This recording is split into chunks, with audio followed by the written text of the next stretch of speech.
ధీరుభాయ్ అంబానీ ఈ పేరు వింటే చాలు భారతీయ మార్కెట్ షేక్ అవుతుంది.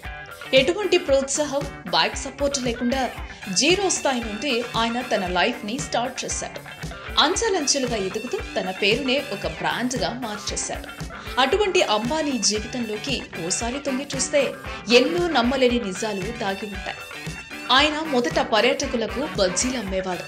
కేవలం 10వ తరగతి మాత్రమే చదివిన ఆయన ఆ తర్వాత యెమెన్ దేశంలో పెట్రోల్ బంక్ లో పనిచేశాడు.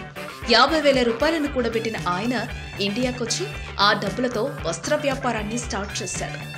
3 స్టూల్స్, ఒక ల్యాండ్ లైన్ ఫోన్, ఒక టేబుల్ ఉన్న ఓ చిన్న అద్దె గదిలో రిలయన్స్ కంపెనీని స్టార్ట్ చేశాడు. ఆ తర్వాత విమల్ అనే బ్రాండ్ తో అహ్మదాబాద్ లో మొట్టమొదటిసారిగా 1977లో ఓ బట్టల కంపెనీని స్టార్ట్ చేశాడు. 85,000 మంది ఉద్యోగులు గల ఈ కంపెనీ కట్టిన ట్యాక్స్ 1966లో సెంట్రల్ బడ్జెట్ లో 5% ఉంటే ఆశ్చర్యం కలగక తప్పదు. ఈ వీడియోపై మీ విలువైన కామెంట్స్ ని మాతో షేర్ చేసుకోండి. అండ్ ఇంకో విషయం, సబ్స్క్రైబ్ చేయడం మర్చిపోకండి.